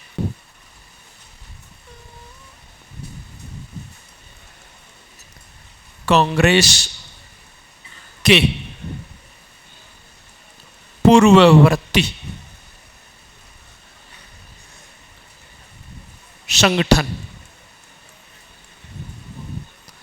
हाँ, कृपया मात्रिक अशुद्धि की तरफ कोई बिल्कुल ध्यान नहीं देगा। हाँ, ये बिल्कुल भी ध्यान नहीं दोगे। तो देखो कौन कौन से संगठन हैं, उनमें बहुत से संगठन हैं। मैं फिलहाल आपको वो ही बता रहा हूं जो आपको 99% याद करने ही हैं। अब इनमें से आपको तय मत बरत देना, क्योंकि मैं ज्यादा जंजाल, जैसे बंगाल में अकेले बंगाल में कम से कम 30 या 40 संगठन हैं। दिखती बात, हम पूरे याद करने में दिक्कत होगी, फिर वो मिक्स होंगे। कईयों के तो नाम इस प्रकार से हैं कि एकदम एक से सिमिलर हैं। तो आपको उस तरफ नहीं जाना है जो मोस्टली एग्जाम में पूछते हैं। और बाकी अलावा पूछ सी जना भाई बस के दिक्कत उसी तो आपने ही दिक्कत जैसी। ठीक है, तो बाकी लगभग वही रिपीट होते हैं जो संगठन है। मिलाने वाले में तो आपके कैसे भी दिक्कत नहीं होगी, और इंडिविजुअल में भी मोस्टली वो पूछते हैं। कई बार यदा कदा कुछ कोई नया संगठन पूछ लेते हैं, तो वो तो आपको लगता है क्या कि 100% अपना पेपर आएगा, तो फिर पिछली बार की तरह दिक्कत होगी अगर ऐसा हो जाएगा तो इसलिए अपेक्षा ये करें कि भाई चलो खैर। अब देखो पहले कौन कौन से संगठन हैं। तो सबसे पहले नंबर 1, लैंड होल्डर्स सोसाइटी या जमींदारी, लैंड होल्डर्स यानी जमींदार, तो जमींदारी संघ या जमींदार एसोसिएशन। ठीक है, तो ये जमींदारों का संघ है। ठीक है, स्थापना कब हुई है? 1838 में। कहाँ हुई है? कलकत्ता में। ठीक है, अब किन लोगों ने स्थापना की ये बताने से पहले आपको ये बता दूं कि ये भारत का पहला राजनीतिक संगठन माना जाता है। अगर आपसे पूछें कि भारत का प्रथम राजनीतिक संगठन कौन सा है, तो कौन सा है? Land holder society. तो प्रथम राजनीतिक संगठन, प्रथम राजनीतिक संगठन, ये बात ध्यान रखनी। कौन सा है? Land holder society. कब स्थापना हुई? 1838 में। किसने की? सॉरी, कहां हुई? कलकत्ता में। अब किसने की? तो देखो पहला आपको नाम याद रखना है द्वारिकानाथ टैगोर। द्वारिकानाथ टैगोर कौन थे? देवेंद्रनाथ टैगोर के दादाजी, रविंद्रनाथ टैगोर के दादाजी, देवेंद्रनाथ के पिता। ठीक है, तो द्वारिकानाथ टैगोर, एक तो ये आ जाएंगे। दूसरा प्रसन्न कुमार टैगोर, प्रसन्न कुमार टैगोर। तीसरा विलियम काबहरी, वैसे विलियम काबरी बोलते हैं हम, विलियम काबहरी। और विलियम कोरबी नाम भी आ सकता है, कोरबी ऐसा, लेकिन काबहरी।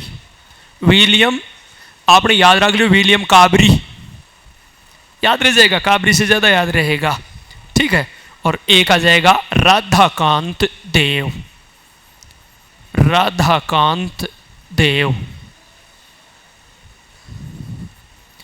ठीक है, अब देखो इनमें आपको क्या याद, मुख्य संस्थापक तो है इसका द्वारकानाथ टैगोर। ठीक है, और इसका ये जो प्रसन्न कुमार है ये है भारतीय सचिव,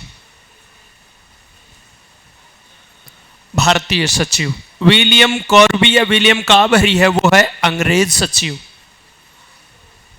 दो सचिव बना दिए इसके, और बाकी ये सदस्य और होंगे जिनमें मुख्य सदस्यों में राधाकांत देव थे।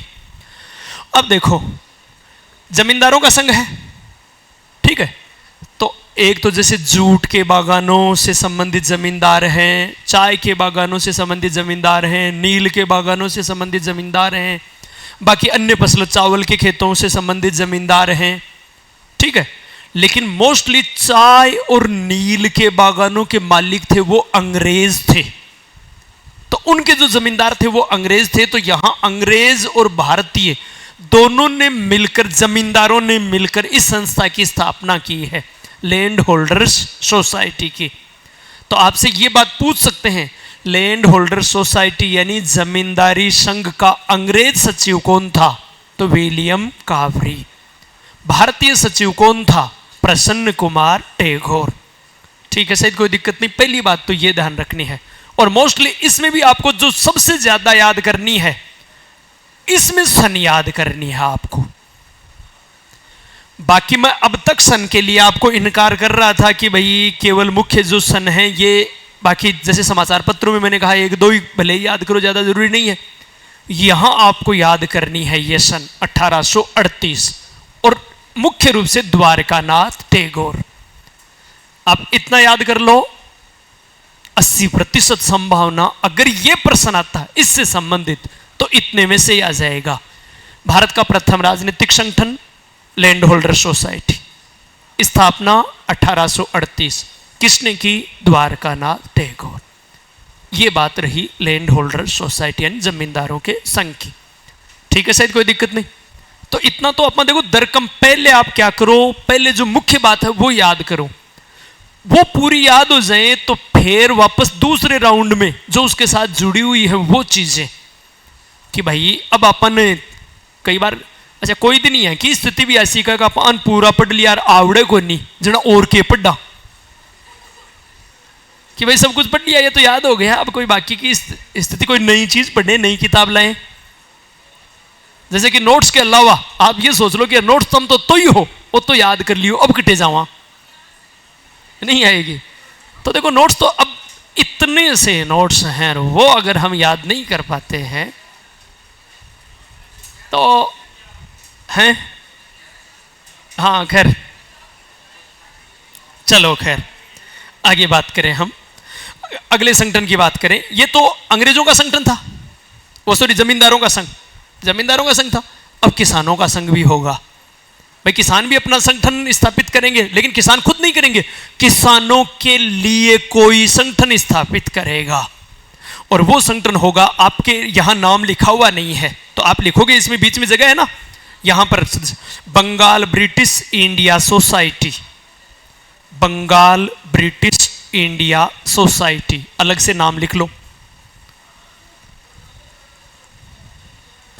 बंगाल, ब्रिटिश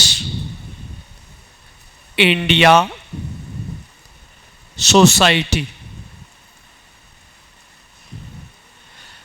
देखो, लैंड होल्डर सोसाइटी तो जमींदारों के लिए था, यह जमींदारों के खिलाफ था। और जमींदारों के खिलाफ था तो किन के पक्ष में था? किसानों के पक्ष में था, सीधी सी बात है। 1843 कलकत्ता में ही, और जॉर्ज थॉमसन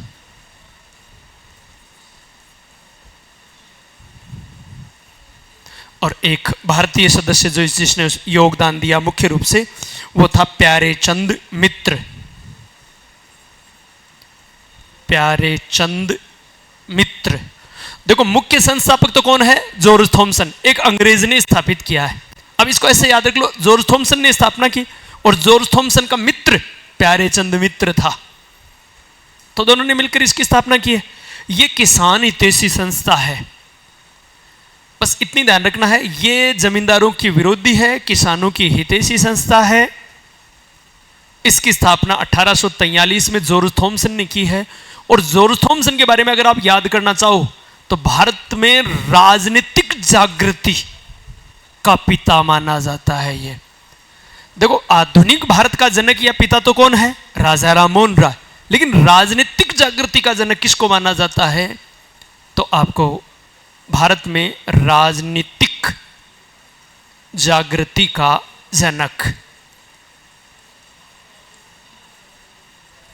जनक माना जाता है जॉर्ज थॉमसन को। ठीक है, ये बात याद रखना है आपको। फिर उसके बाद में अगली, लिख लिया गया? अगली संस्था की बात करें हम, British Indian association. British Indian association.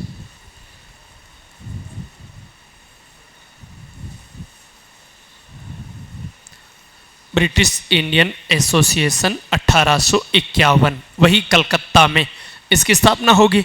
और इसकी स्थापना करने वाले व्यक्तियों में राधाकांत देव, देवेंद्र नाथ टैगोर। देखो, इसके संस्थापकों में एक तो आ जाएगा राधाकांत देव। तो राधाकांत देव लैंड होल्डर सोसाइटी में भी था। ठीक है, राधाकांत देव। फिर देव है तो देवेंद्र नाथ टैगोर। देवेंद्र नाथ टैगोर। अब देखो, तीसरा आप कैसे याद रखोगे कि इस ब्रिटिश इंडिया एसोसिएशन का मुख्य समाचार पत्र था हिंदू पेट्रियाट। मुखपत्र था इसका, याद रखेंगे हम, हिंदू पेट्रियाट।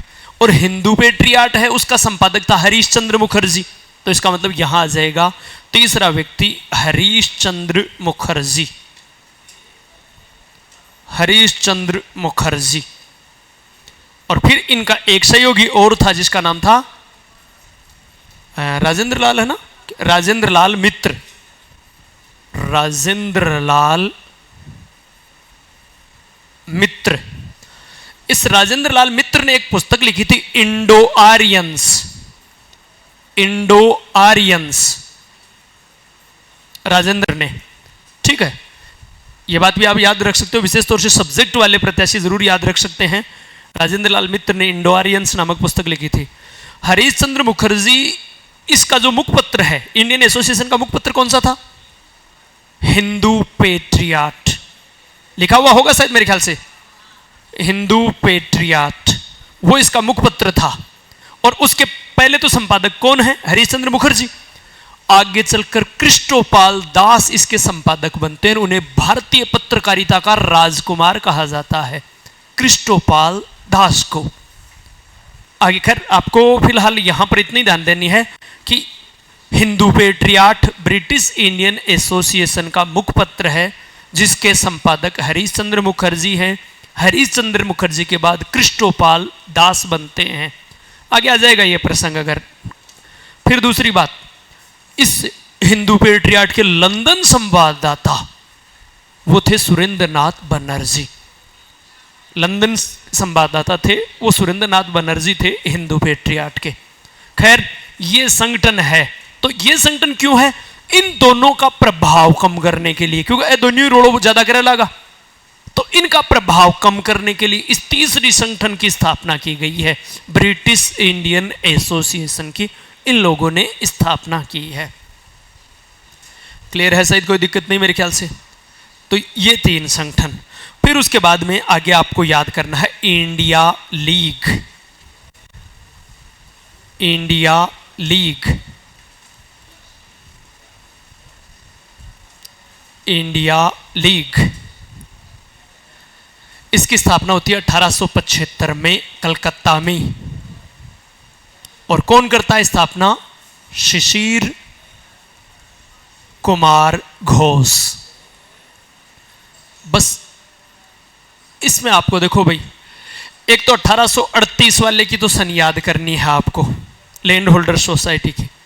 एक कई बार ब्रिटिश इंडियन एसोसिएशन की भी सन पूछ लेते हैं, 51 वाले की पूछ सकते हैं उसकी, ब्रिटिश इंडियन एसोसिएशन की। इंडिया लीग और इंडियन एसोसिएशन की भी पूछते हैं। तो यहां थोड़ी सनों का मामला होगा इसमें, तो इंडिया लीग की भी पूछ सकते हैं। कब स्थापना हुई है? 1875 में। लेकिन याद होंगी ये सन, याद होंगी, इसमें कोई दो राय नहीं है। इंडिया लीग, बस इसमें बाकी ज्यादा आपको याद करने की जरूरी नहीं है। फिर इंडिया लीग के बाद में अगला इंडियन एसोसिएशन। देखो वो तो था ब्रिटिश इंडियन एसोसिएशन 51 वाला, तो अब है इंडियन एसोसिएशन। ऐसे कई नाम आएंगे, लेकिन कई आप लिख रहे हैं, आपस सीमित लिख रहे हैं। इंडियन एसोसिएशन, इसकी स्थापना होती है 1876 में, ठीक है। और इसकी स्थापना कौन करते हैं? 1876 में कलकत्ता में ही होती है। और स्थापना करने वालों में एक व्यक्ति का नाम है आनंद मोहन बोस और एक सुरेंद्र नाथ बनर्जी। बनर्जी, ये दोनों हैं। अच्छा एक बात और ध्यान रखना, इस आनंद मोहन बोस और सुरेंद्र नाथ बनर्जी ने 1875 में कलकत्ता स्टूडेंट एसोसिएशन की स्थापना की थी। इन दोनों ने ही 1875 में कलकत्ता स्टूडेंट एसोसिएशन की स्थापना की थी, इन दोनों ने, ठीक है। और मोस्टली एक नाम जानना चाहे तो आनंद मोहन बोस ने। तो हालांकि आपको दोनों ही पूछेंगे, दोनों नाम आ सकते हैं, लेकिन मुख्य रूप से इसकी स्थापना की आनंद मोहन बोस ने। बाय द वे अगर अलग, क्योंकि इसमें सुरेंद्र नाथ बनर्जी ने सहयोग दिया था इस कलकत्ता स्टूडेंट एसोसिएशन में 1875 में, ठीक है। तो इंडिया लीग की स्थापना 1875 में शिशिर कुमार घोष ने, कलकत्ता स्टूडेंट एसोसिएशन की स्थापना 1875 में आनंद मोहन बोस और सुरेंद्र नाथ बनर्जी ने, इंडियन एसोसिएशन की स्थापना 1876 में आनंद मोहन बोस और सुरेंद्र नाथ बनर्जी ने। तो ये दोनों आ जाएंगे कॉमन, तो आपकी दिक्कत नहीं आएगी याद करने में। कांग्रेस की स्थापना से पहले सबसे बड़ा संगठन था, तो वो कौन सा था? Indian association. देखो भारत का पहला राजनीतिक संगठन तो कौन सा है? Land holder society. लेकिन कांग्रेस की स्थापना से पहले सबसे बड़ा संगठन अगर कोई था तो वो कौन सा था? Indian association. कब स्थापना हुई? 1876 में। किन्होंने की? आनंद मोहन बोस और सुरेंद्र नाथ बनर्जी ने, ठीक है। तो इसके संदर्भ में आपको कुछ और बातें याद करनी है। उद्देश्य एक, राजनीतिक जागृति उत्पन्न करना भारतीयों में। दूसरा फिर सांप्रदायिक सद्भावना पर, यानी हिंदू मुस्लिम एकता पर बल देना। तीसरा जो सिविल सेवा में आयोग उठाई गई थी ना, उसका विरोध करना, उसके विरुद्ध जनमत तैयार करना, ये इसके उद्देश्य थे, ठीक है। चलो खैर, अब इसी संगठन ने अपने 2 अखिल भारतीय स्तर के सम्मेलन बुलाए थे और उनको कहा गया है नेशनल कॉन्फ्रेंस। दोबारा सुनना, इंडियन एसोसिएशन ने अखिल भारतीय स्तर पर 2 सम्मेलन बुलाए।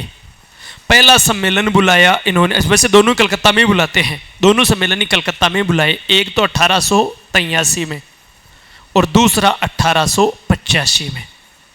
अभी याद रखना है आपको, ठीक है। तो 1883 में जो सम्मेलन बुलाया, किस नाम से? National conference. ये तो है प्रथम, और नेशनल कॉन्फ्रेंस द्वितीय। दोनों कहां आयोजित की गई? कलकत्ता में। इस प्रथम की अध्यक्षता की थी आनंद मोहन बोस ने, दूसरे की अध्यक्षता की थी सुरेंद्र नाथ बनर्जी ने। याद रही जी ने? देखो आप एक क्रम में ही नाम लिखे हैं ताकि अठे दिक्कत ना आवे। प्रश्न पूछते हैं, इंडियन एसोसिएशन द्वारा आयोजित प्रथम नेशनल कॉन्फ्रेंस की अध्यक्षता किसने की थी? आनंद मोहन बोस ने। द्वितीय की अध्यक्षता किसने की थी? यह जो अधिवेशन हुआ वो दिसंबर 1885 में हुआ था, और कांग्रेस का प्रथम अधिवेशन भी कब होगा? दिसंबर 1885 में, बंबई में। तो अब देखो सुरेंद्र, आपसे प्रश्न पूछते हैं, सुरेंद्र नाथ बनर्जी यद्यपि कांग्रेस के सदस्य थे, लेकिन कांग्रेस के प्रथम अधिवेशन में भाग क्यों नहीं लिया? क्योंकि वो नेशनल कॉन्फ्रेंस के अधिवेशन की अध्यक्षता कर रहे थे कलकत्ता में, इसलिए कांग्रेस के अधिवेशन में भाग नहीं लिया था। ऐसी की ऐसी बात हम बदरुद्दीन तैयब जी के संदर्भ में भी करेंगे, हम सेम यही बात, ठीक है। शायद कोई दिक्कत नहीं मेरे ख्याल से, क्लियर है इसमें इंडियन एसोसिएशन में, क्योंकि ये एक बड़ा संगठन है, इस वजह से आपको याद करना है इसके संदर्भ में। और वैसे बता दूं आपको सुरेंद्र नाथ बनर्जी के बारे में, सुरेंद्र नाथ बनर्जी पत्रकारिता के लिए जेल जाने वाले दूसरे भारतीय हैं, और आईसीएस की परीक्षा से, यानी आईसीएस के पद से बर्खास्त किए जाने वाले पहले भारतीय हैं। सबसे पहले इनको बर्खास्त किया गया था घुड़सवारी पूरी न होने के कारण, उस टेस्ट में पास न होने के कारण ऐसा। तो बर्खास्त किए जाने वाले प्रथम भारतीय कौन है? सुरेंद्र नाथ बनर्जी। पत्रकारिता के लिए जेल जाने वाले पहले व्यक्ति तो थे बाल गंगाधर तिलक, आपके सिलेबस में। दूसरे व्यक्ति हैं सुरेंद्र नाथ बनर्जी। इन्होंने इल्बर्ट बिल का जो विरोध कर रहे थे अंग्रेज, उन पर टिप्पणी की थी, और परिणामतः इनको जेल जाना पड़ा था, ऐसा 1883 में। यह बात ध्यान रखनी है, ठीक है। अब ये तो है बंगाल में स्थापित संगठन, मोस्टली कलकत्ता में स्थापित संगठन। ये अब तक जो पढ़े हमने, बंगाल या कलकत्ता बात एक ही है ना। अब हम बात करें जो अलग बंगाल से बाहर स्थापित हुए, बंबई और मद्रास में, उन संगठनों की बात करें तो सबसे पहले बंबई एसोसिएशन। बंबई एसोसिएशन, और बंबई एसोसिएशन नाम से स्पष्ट है, बंबई यानी 52, तो स्थापना कब हुई है? 1852 में। अब आप ये कहोगे साहब बंबई तो आग लंबी लाग रही है नाम, अगले का भी इलाज है, याद होगा। तो बंबई 52, और स्थापना किसने की है? दादा भाई नौरोजी ने। बस इसमें इतनी बात याद रखनी है आपको, दादा भाई नौरोजी। बंबई 52 यानी बॉम्बे एसोसिएशन 1852 में, और अध्यक्षता यानी इसकी स्थापना किसने की है? दादा भाई नौरोजी ने। फिर अगला संगठन हो जाएगा Bombay presidency association. Bombay presidency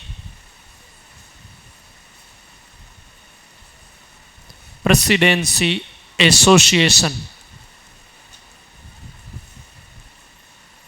ये 1885 में है। अब देखो पहले का नाम क्या था? पहले संगठन का नाम क्या था? बंबई एसोसिएशन या बॉम्बे एसोसिएशन। दूसरे का नाम क्या है? Bombay presidency association. नया नाम क्या जुड़ा? देखो इसमें आप इसको बॉम्बे भी नाम आ सकता है, बॉम्बे एसोसिएशन। दूसरे में क्या नाम है? Bombay presidency association. पी लग गया ना, इसका मतलब 85 होगा, पेपर है ना, प्रेसिडेंसी 85। तो याद करने में देखो, बॉम्बे एसोसिएशन यानी 1852, बॉम्बे प्रेसिडेंसी नया आ गया तो प्रेसिडेंसी यानी 85। मैंने भाई मेरा याद करने का तरीका है ताकि आपको याद हो जाए। और इसके संस्थापक कौन है? 3 व्यक्ति जिन्हें त्रिमूर्ति कहा जाता। तो एक तो याद रखोगे फिरोज शाह मेहता, एक बदरुद्दीन तैयब जी, दो तो ऐसे याद रखोगे, फिरोज शाह मेहता और बदरुद्दीन तैयब जी। बदरुद्दीन तैयब जी ठीक है। और केटी तेलंग, केटी तेलंग ये मुख्य संस्थापक है। अब दोबारा देखना इसकी बात, ये संस्थापक है, इसके क्या नाम है? Bombay presidency association. स्थापना कब हुई है? 1885 में। इसका प्रथम अधिवेशन दिसंबर 1885 में बंबई में होगा और उस अधिवेशन की अध्यक्षता करेंगे बदरुद्दीन तैयब जी। और कांग्रेस का अधिवेशन भी कब हो रहा है? बदरुद्दीन तैयब जी ने कांग्रेस के प्रथम अधिवेशन में भाग क्यों नहीं लिया? क्योंकि वो बॉम्बे प्रेसिडेंसी एसोसिएशन के अधिवेशन की अध्यक्षता कर रहे थे। आगे है ये बात, डिटेल लिख रखी है मैंने, लेकिन आपको अगर बाय द वे पूछे तब की बात है। ठीक है, शायद कोई दिक्कत नहीं मेरे ख्याल से। ये बात रही इसके संदर्भ में। फिर मद्रास वाले संगठनों की बात करें हम आगे, मद्रास में तो ये दोनों तो याद हो जाएंगे ना। देखो, Bombay association, Bombay presidency association, Bombay छोटा नाम है तो उसमें बस दादा भाई नौरोजी। बॉम्बे 52, प्रेसिडेंसी है तो 85। और फिर ये याद रखोगे फिरोज शाह मेहता, बदरुद्दीन तैयब, और इनको त्रिमूर्ति कहा जाता था। बॉम्बे त्रिमूर्ति, बंबई त्रयी, तो ये बंबई त्रिमूर्ति हैं। अब मद्रास की बात करें तो मद्रास वाले में Madras native association, Madras native association,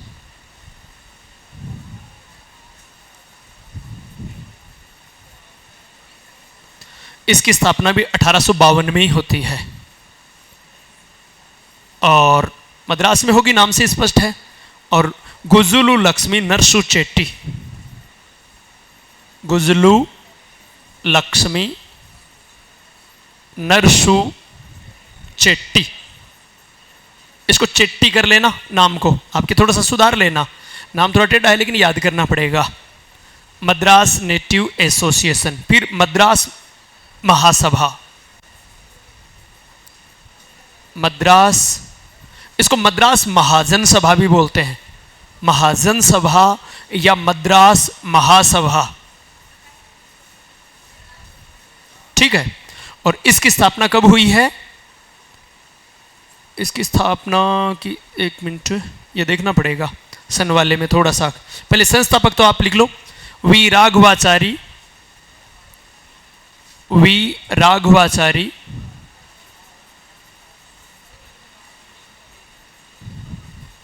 Subramaniam Iyer, Subramaniam Iyer,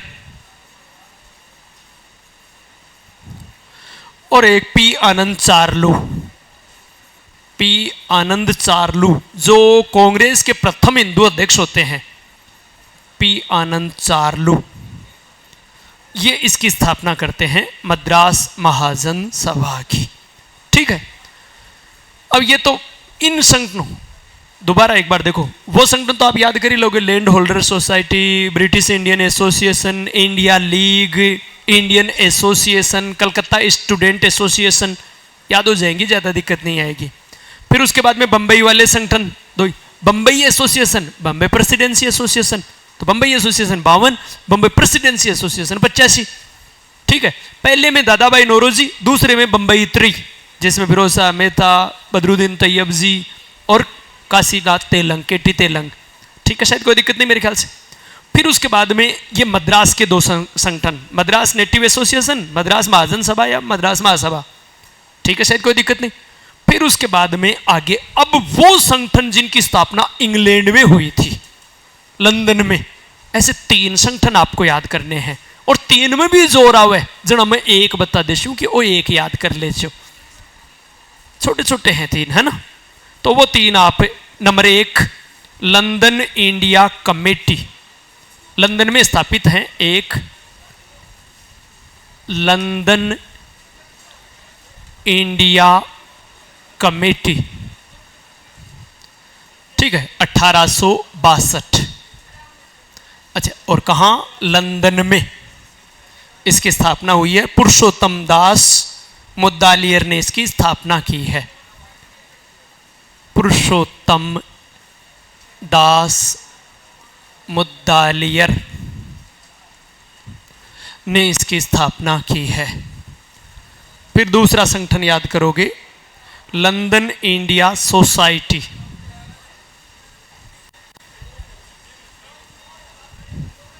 India society, इसकी स्थापना हो जाएगी 1865 में। दादा भाई नौरोजी,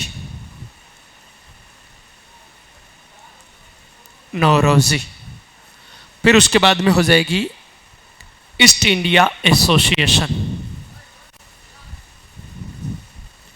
ईस्ट इंडिया एसोसिएशन 1866।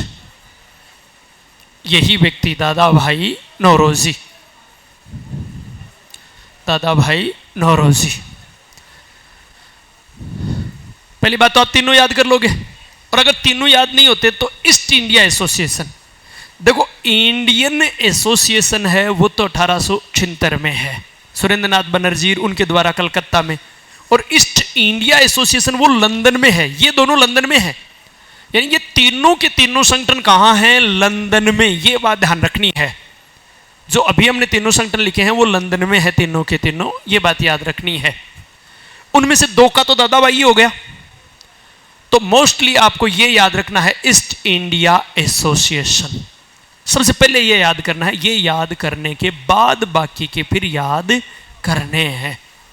वो याद हो जाने ठीक है, कुछ काफी हद तक कि हम भाई इनमें से अगर कोई पूछेंगे तो सबसे ज्यादा संभावना इसकी है, बाकी माँ को नहीं कह रही हो, पूछे को नहीं पूछ सके, लेकिन वो रेयर केस की बात है। ठीक है, चलो अब हम बात करेंगे विधिवत तौर पर भारतीय राष्ट्रीय कांग्रेस की स्थापना से, चर्चा करेंगे राष्ट्रीय आंदोलन की, कांग्रेस की स्थापना से, और वो चर्चा होगी कल। तब तक के लिए जय हिंद, जय भारत।